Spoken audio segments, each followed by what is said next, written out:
Nigeria seeks enhanced partnerships towards addressing humanitarian and migration crisis.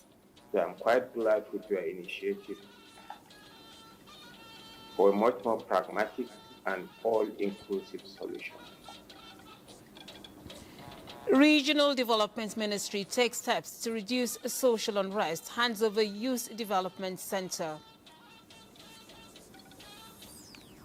We see you managing this and put it into effective use. We warrant maybe to ask you to take over one other because we are one government. Head of Service kicks off Civil Service Week 2025 with focus on innovation and reforms. The transformation we seek must begin here within our walls. And on security, police deployed tactical teams to Benue following presidential order to restore peace. Good evening and welcome to the Network News on NTA. I'm Lami Ali. Tonight's top stories are coming your way with Hinginu John Adams bringing you the latest from Lagos, where the action never stops. Maria Adu Zakari with the business buzz, keeping you ahead of the curve. So, Maria, what's new in business? Well, the consumer protection rights has taken the center, FCCPC, to some visa centers in Abuja.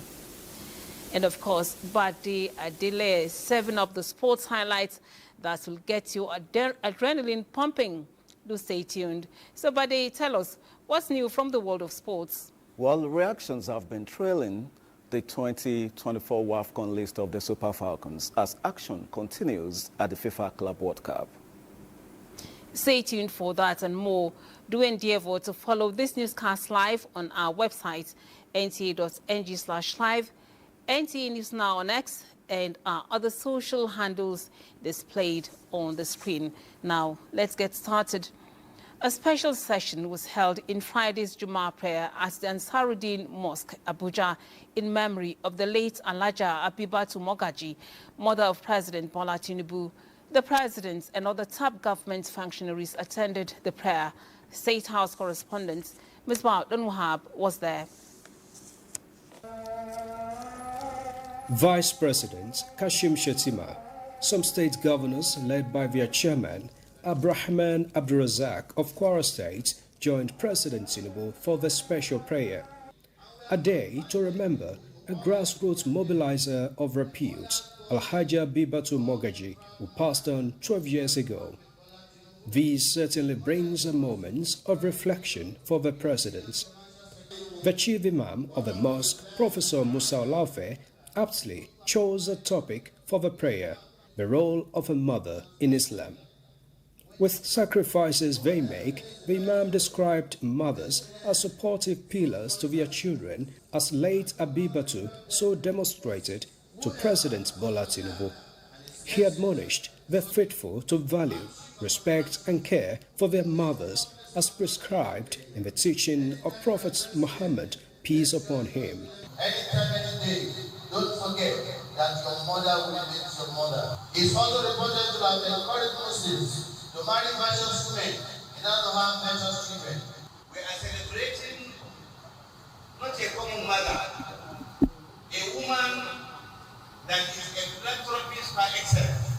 Representatives of various Islamic groups took turns and prayed for the late Alhaja Bibatu Mogaji, President Tinubu, Vice President Kashim Shettima, and other senior government officials, and indeed for a more peaceful and greater Nigeria in unity. A leader, amiable, capable, intelligent, full of wisdom, and has given us Ahmed Bola Tinubu with due respect, our president. May I give you peace of mind.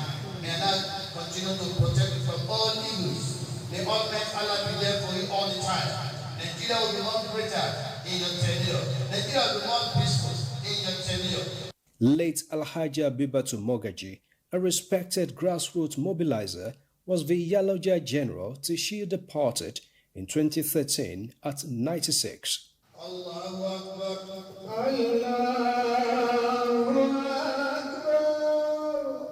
In Abuja, Musbal and Wahab, NTA News.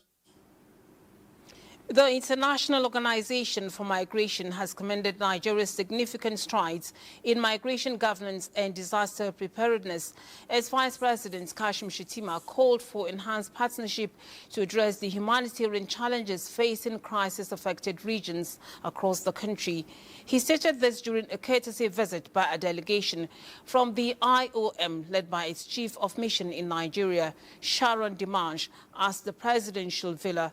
State House correspondent Abdurrahman Jibrila reports that Vice President Kashim Shettima called for practical and inclusive solutions to the complex intersection of migration, poverty, conflict and ecological disruption.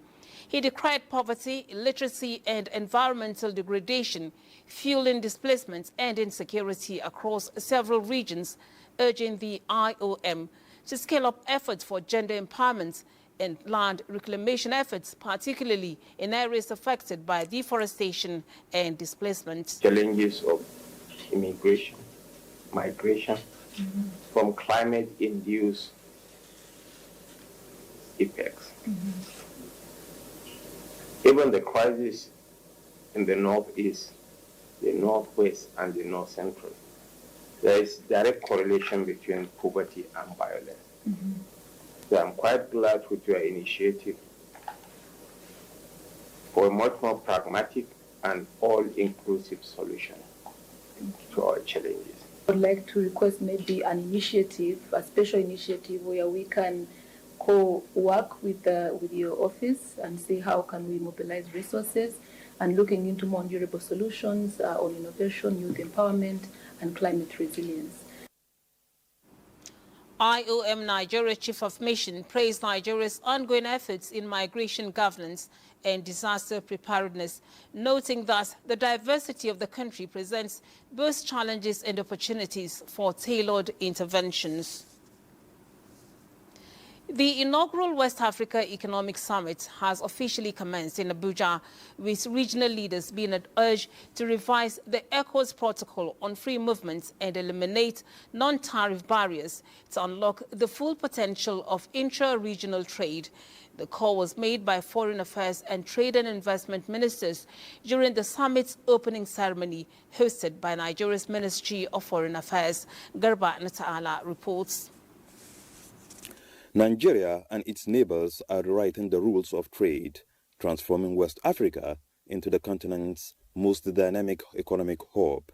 And as this historic summit reveals, the blueprint hinges on African Continental Free Trade Area to strengthen a single market for goods and services across Africa, boost intra-regional trade, as well as create an efficient digital economy. Let this summit not be just another meeting, but a turning point, a moment of collective resolve to translate potential into prosperity. We must support businesses not only to survive, but to grow across borders, and that means investing in infrastructure, ports, logistics corridors, and digital platforms that power seamless trade, access to finance, especially for women and youth-led enterprises. And they observed that Nigeria's adoption of intra-African air cargo corridor in May has become an enabler to accelerating Nigerian exports. Some of the provisions of the ECOWAS Treaty, especially the rules of origin clause, that I know very well, is being abused by smugglers. And I'll give you an example. There are smugglers, well-known, well-heeled, well-connected, who bring in palm oil from Asia. One summit, though, won't fix decades of barriers. But for the first time, West Africa has risen to global uncertainties grappling the continent. In Abuja, Garba Muhammad Atala, NTA News. The newly constructed arterial road N5 or Bafemi Awolowo Way by Life Camp Junction connecting Ring Road 3 has been opened for the motoring public.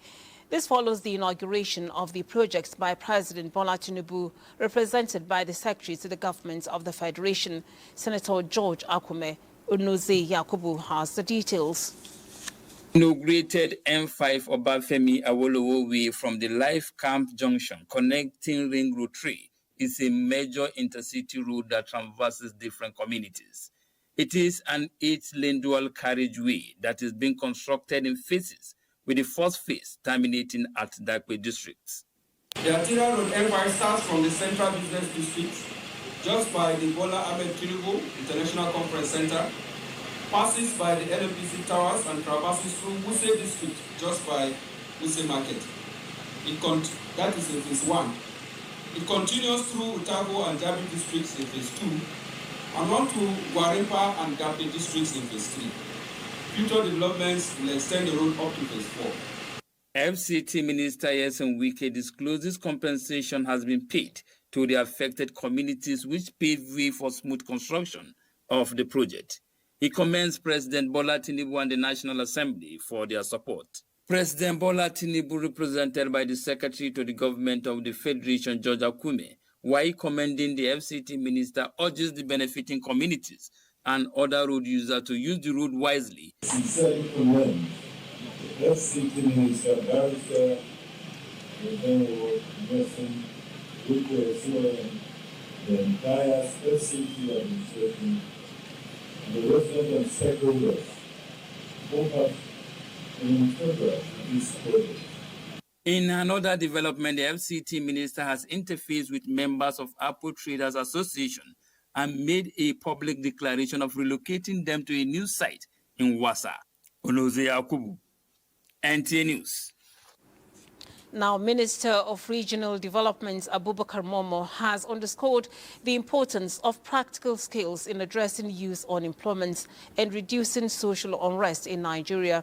This was during an event in Abuja marking the symbolic handover of the Skills Acquisition Center in Ondo State to the Ministry of Youth Development.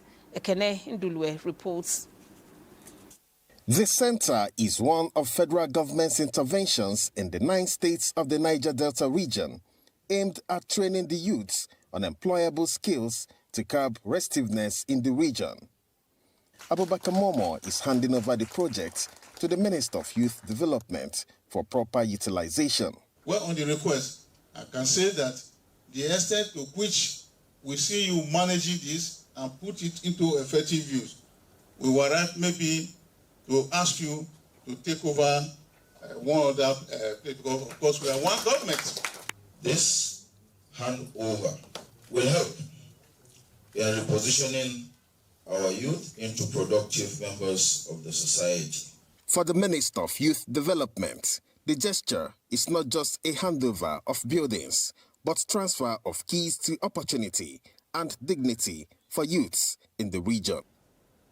The transformation of this facility into a national youth camp, not just for a state, will expand the scope of initial purpose to include leadership training, digital innovation, entrepreneurship development, and civic engagement and community service. With the ceremony over, the parties are optimistic that the center will nurture skilled professionals who can innovate within their communities and beyond. In Abuja, Ekene Ndulwe, NTA News. Nigeria's First Lady Oluremi Tinubu has appealed to Nigerians to work with government in building more inclusive communities where refugees and internally displaced persons are not just welcomed, but truly embraced and supported. The appeal contained in her message marking this year's World Refugee Day also implores refugees, once supported, to reciprocate by being law-abiding and contribute meaningfully to their host community, while noting that refugees across Nigeria and the world have shown remarkable strength.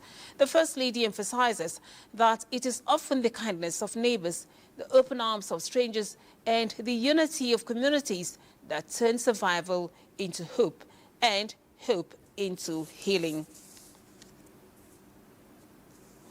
You're watching News at 9 on the network service of the NTA. We take a break to bring you. You're welcome back. Delegates from 50 African countries will converge on Abuja Monday, June 23rd, to address challenges affecting small businesses, particularly affordable financing, enhancing digital transformation, and improving market access. Deputy Chief of Staff to the President, Ibrahim Hassan Hadija, disclosed this on Friday during a press conference at the presidential villa in Abuja, noting that the goal is to empower small businesses by strengthening policies on MSME development. He called on key players in the small-scale business subsector in Nigeria to leverage the platform provided by the forum to build a new network for investments and market access across Africa and beyond.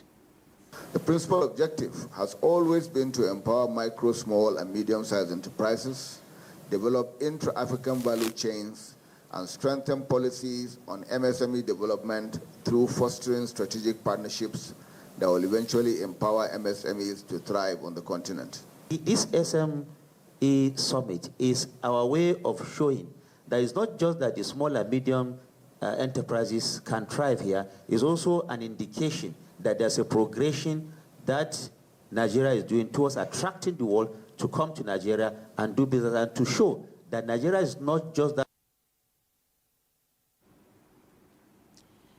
The opening ceremony of the event holds on June 23rd at the State House Banquet Hall, Abuja, while the technical meetings and product exhibition will be held at the Abuja Continental Hotel from June 24th to 26th, and the grand finale and MSME Awards will be held at the State House Banquet Hall. Now, the 2025 Nigerian Civil Service Week has kicked off with the inauguration of the remodeled reception and foyer with an exhibition gallery in Abuja. Head of the Civil Service of the Federation, D.D. Esther Walson-Jack, performed the inauguration. Hamad Jabani reports. And the citizens of Nigeria whom we serve. The project is widely seen as a strong reminder that infrastructure in the public service goes beyond physical convenience. It is equally about creating an environment that inspires productivity, discipline, and national pride. The exhibition gallery serves as a storytelling space showcasing milestones, achievements, innovation, and history.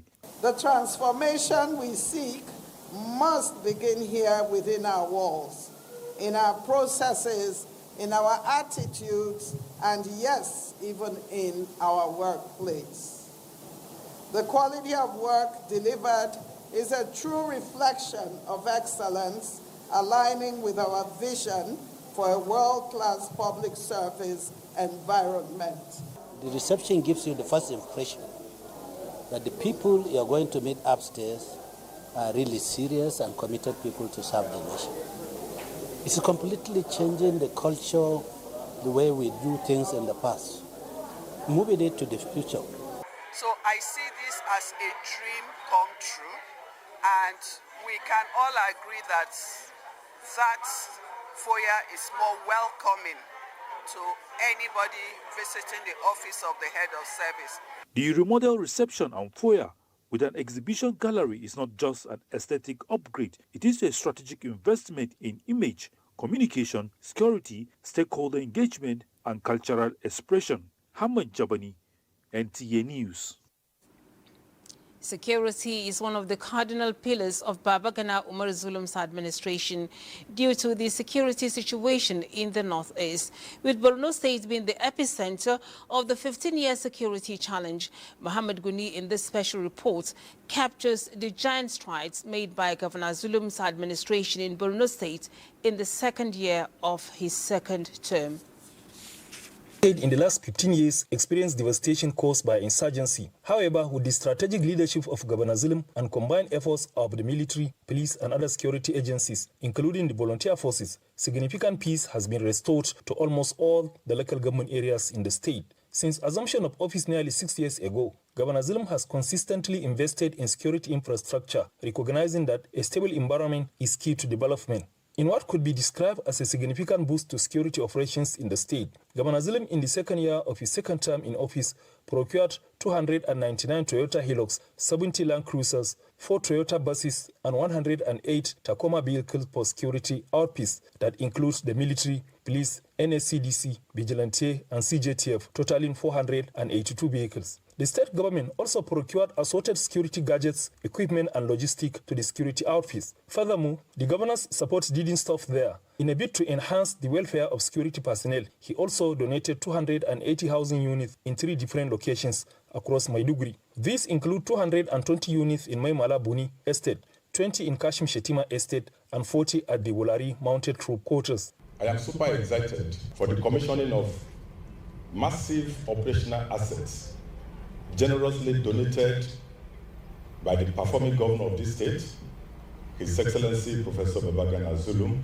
to security agencies represented in Borno State, and for the enhancement of safety and security of the people of Borno State. With the recent upsurge in terror attacks in some parts of the state, Governor Zulum continues to prioritize security investments, understanding that long-term development is impossible without sustained stability. He personally led security forces that also include volunteers to resettle New Marte displaced by terror attacks on military formation, strengthen resilience of not only New Marte community, but also Ran, Wulgo, Logomani, Gajibo, and Ajiri communities spread across 5 local government areas. Nande bare alhamdulillah nande bare ka kalo karangete wendena kende ishena ta alhamdulillah ndulindia ya landia jamindia kras ishena shiro taidani agodiya diena injindia aindia ayana ndia sama ndela posa kasena askrniena alaro. The state authorities, through the Ministry of Reconstruction, Rehabilitation and Resettlement, in the period under review, constructed 500 housing units, each at Delwa and Dara Jamal, 8 blocks of 102 bedroom at Mafa, and 500 units of 2 bedroom at Karnoa. Others include 500 housing units and renovation of existing houses at Termoa and construction of 2,000 transitional shelters at Ajiri and 1,000 each at Gwaniri, Dara Jamal, Maimti, Marte, and Kwebe, as well as construction of Banki Cattle Market. In Maiduguri, Mahmoud Goni, NTA News. The Northeast Development Commission, NEDC, holds a comprehensive training program for 200 primary and secondary school teachers in Bauchi State as part of the initiative to revive the region's education sector, which was impacted by insurgency. Awal Abdullahi has details of the training meant to enhance both teaching and learning process. Effective teaching and learning techniques on the skills and experience needed to delivering high-quality instruction for student learning is a reason behind the Northeast Teacher Training Initiative. Promotion of sustainable development in the region through the quality education is a key to this initiative by the Northeast Development Commission. The educational sector in the Northeast had been severely devastated as a result of the Boko Haram incidents coupled with poverty. That is why Northeast Development Commission makes education a priority pillar and a key to sustainable development and peace building in the Northeast of region. The program is not just in Bauchi State alone. It's undertaken across the Northeast states. It's an initiative that intends to empower the teachers in the Northeast geopolitical zones. The participating teachers and school managers from 7 local government areas of the Bauchi South Senatorial District are expected to gain valuable skills and knowledge besides contributing to the overall development of the entire region. In Bauchi, Awal Abdullahi, NTA News. Now, in view of the complex security environment, aviation operational engagements, especially in support of counter-terrorism and banditry operations, demand not just capability, but an uncompromising adherence to safety standards. The Chief of Training Nigerian Army stated this in a message at a Nigerian Army aviation engagement in Giri, Abuja. Defense correspondent Ismail Musa reports. In 2024, the Nigerian Army received the first batch of 2 helicopters equipped with advanced sensors to conduct various missions including reconnaissance, rescue, and medical evacuations. This is to enhance precision in attacking enemy camps and rapid response to emergency, with focus on improving Nigerian Army operational capabilities through effective safety management systems. The Nigerian Army Aviation organized this workshop on safety management systems to promote continuous improvement and build trust among operators, commanders, and stakeholders. It is to also ensure safety is embedded in mission planning, evacuation, and review. Dynamics and areas nature of aviation, particularly military aviation, demands a safety culture that is deliberate, structured, and of course proactive. Safety is the foundation of all aviation operations, and this workshop reflects our deliberate effort to institutionalize a culture of safety, accountability, and proactive risk management within the Nigerian Army Aviation. The Nigerian Army Aviation stressed that the concept of safety management systems is a critical tool that underpins the ability to operate effectively while safeguarding personnel, platforms, and mission integrity. In Abuja, Ismail Musa, NTA News. The Inspector General of Police has deployed special forces and tactical operation teams to Benue State to reinforce existing units and effectively combat the recent surge in attacks and criminalities. These deployments follows President Bola Ahmed Tinubu's directive to all security agencies to rise to the challenge during his visit to the state. Charles Abba reports that the Commissioner of Police, Ifeanyi Menari, made this disclosure to the press in Makurdi. Commissioner of Police, Benue State Command, Ifeanyi Menari, who assured Benue people of a more secured environment after the visit of President Bola Ahmed Tinubu to the state, affirmed that Yelwata community is now safe and peaceful. We sincerely thank the President for his recent visit to Benue State to commiserate with the government and the people of the state over the unfortunate attacks that claimed the lives of innocent citizens. His physical presence during such a difficult time brought immense comfort and hope to the grieving communities. He disclosed that aside 14 persons arrested for culpable homicide in Makurdi, there have been no cases of violence in most areas of security threats. The commissioner maintained that the deployment of special forces and tactical teams of the police force by the Inspector General of Police, Kayode Egbetokun, to the state has enhanced the relative peace in the state. Many of them have been have already been deployed in the hinterlands, in the villages, in the towns, in any area that we perceive threat. He added that 4 police personnel, however, paid the supreme price and 1 missing during the Yelwata massacre. In Makurdi, Charles Abba, NTA News. We join Hingino in Lagos to take us through reports from that zone. Hello, Hingino. And welcome to Lagos. The 21 Days Yellow Care and MTN Nigeria's Employee Volunteerism Initiative has rounded off its midterm community empowerment program for the year 2025 with a strong statement that focuses on bridging the digital divide and promoting its inclusion in communities where it operates. Ime Udori, who witnessed the grand finale, reports that empowerment tools were presented to beneficiaries while volunteers received awards for outstanding performances. Her report is here presented. Introduced in 2007 to deliver social impact through staff-led community projects, 21 Days Yellow Care have continued to strengthen MTN's image as a responsible corporate citizen, deepening employee engagement. This year's theme, Connecting at the Grassroots, provided digitizing care at the community level, building on the company's core belief that everyone deserves the benefit of a modern connected life.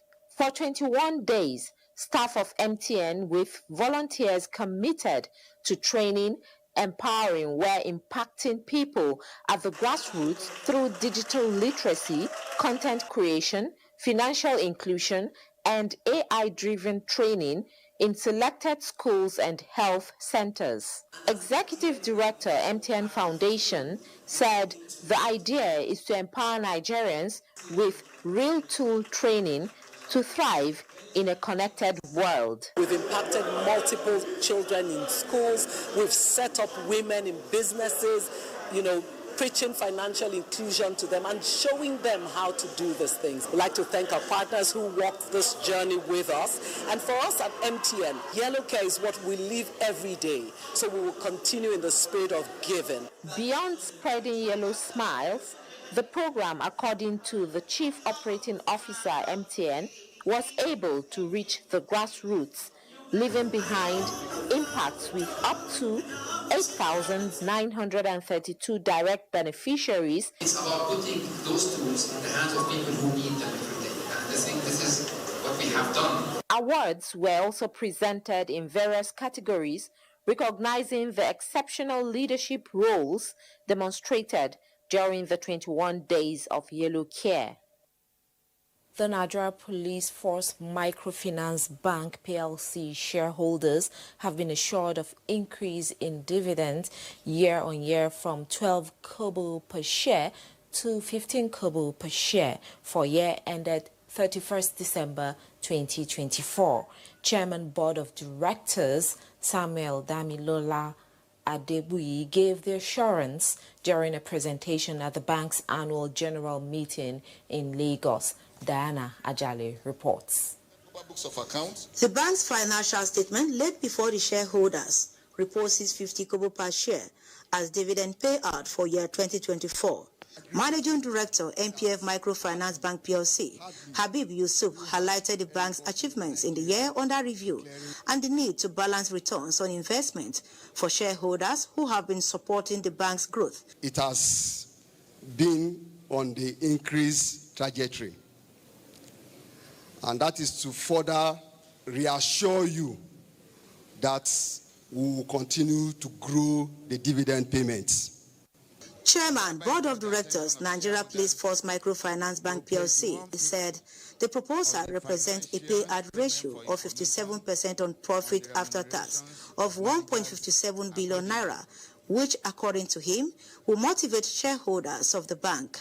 In view of the global economic turbulence, we have been able to surmount. Shareholders react to the annual financial report and the dividend payout. We have been clamoring for an opportunity like this, and I'm very grateful for this AGM and for the dividend they declared. Dividend of 15 kobo is very, very amazing because they made an honey of 26 kobo and they declared 15. That means to say they saved just 11. Management of the bank say it is committed to sustainable growth that will lead the microfinance banking sector of the Nigerian economy by training and retraining talents to drive the bank's strategic goals, which includes advancement in technology, automation, take advantage of opportunities to improve earnings, profitability, as well as deliver returns to its loyal and dedicated shareholders. In Lagos, Diana Ajale, NTA News. That's it from here. Maria Ado-Zakari is standing by with business news, but that will be after this break.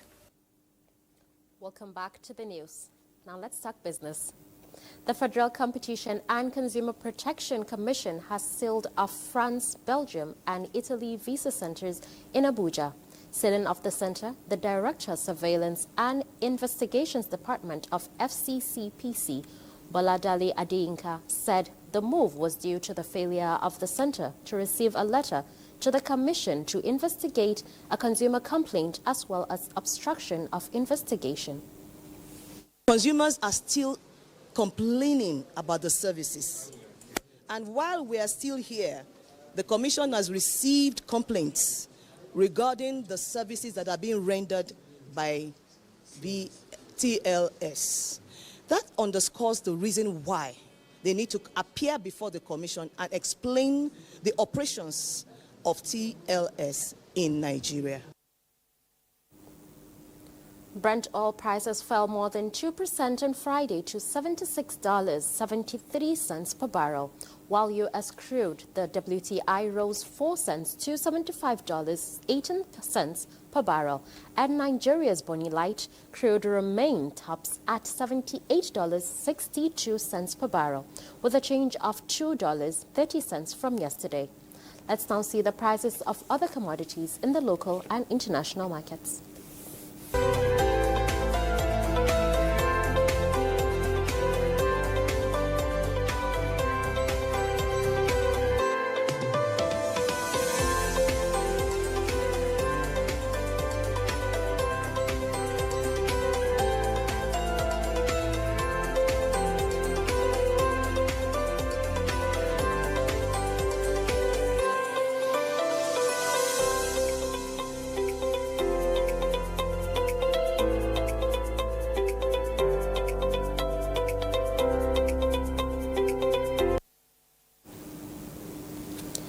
At the end of the last weekday of trading on the Nigerian Stock Exchange, investors went home with 174.82 billion naira after a total of 522.8 million shares traded in 17,706 deals, valued at 19.6 billion naira.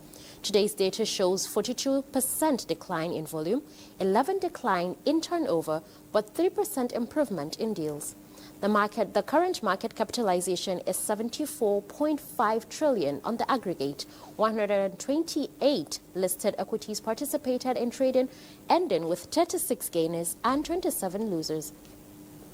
That's a wrap on Business Today. Back to Lami for the rest of the news.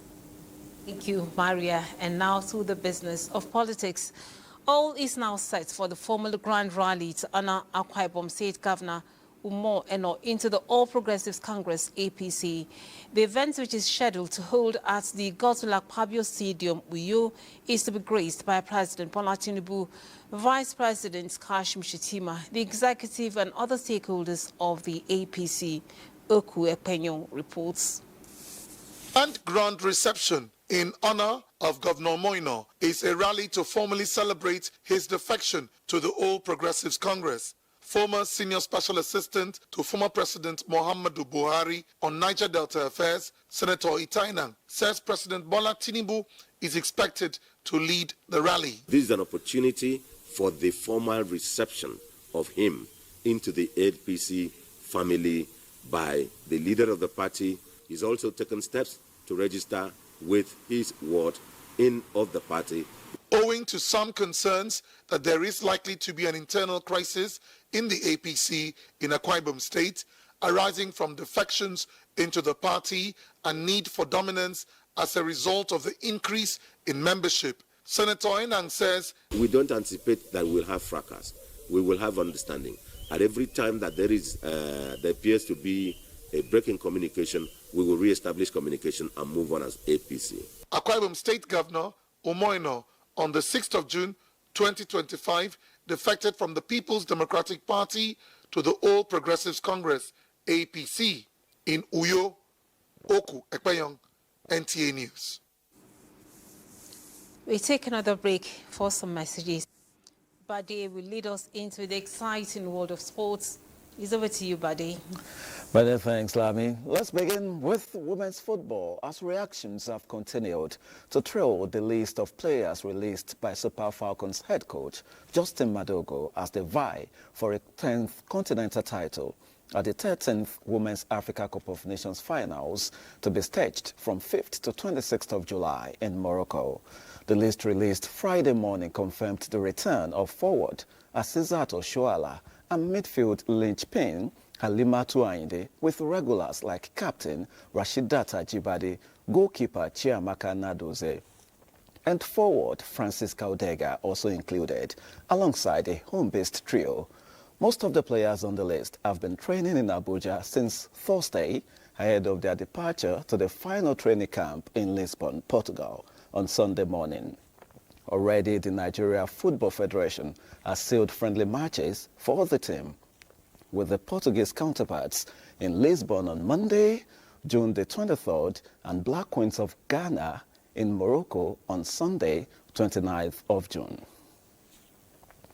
And straight to the FIFA Club World Cup, where Chelsea collapsed to a 3-1 loss against Flamengo at the competition on Friday, as Nicholas Jackson was shown a straight red card only 4 minutes after coming on as a substitute.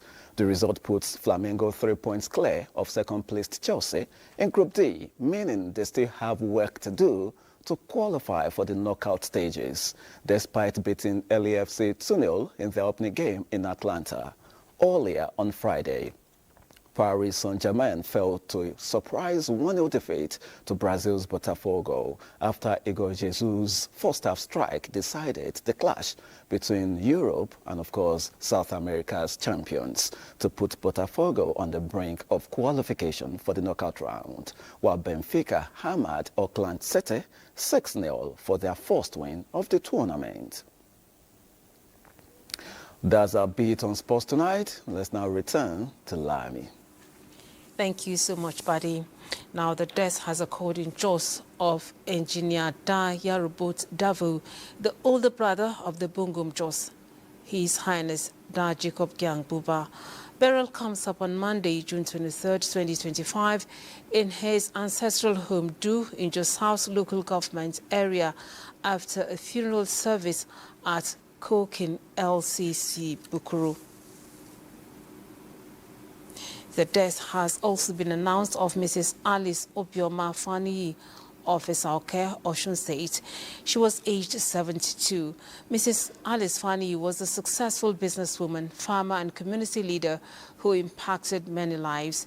She will be interred tomorrow, Saturday, 21st June 2025. Mrs. Fani is survived by 4 children and 11 grandchildren, among them Ms. Abiola Fani of the Office of the Inspector General of Police Special Investigation Unit.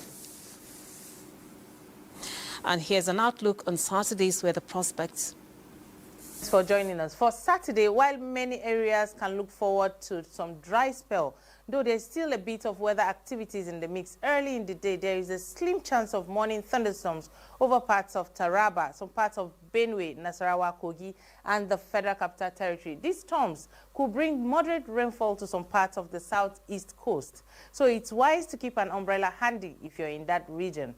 Later in the day, we are keeping an eye on the northeastern states down to the part of the central states, where we may see very isolated thunderstorms, possibly with or without rainfall. Nothing widespread, but enough to watch out for if you're planning to be out. Down south, moderate rains are likely to make their way through parts of Ogun, Ondo, some parts of Oyo, Ekiti, Edo Delta, and other parts of the southeastern region. Though again, these are expected to be mostly isolated. Thank you for watching.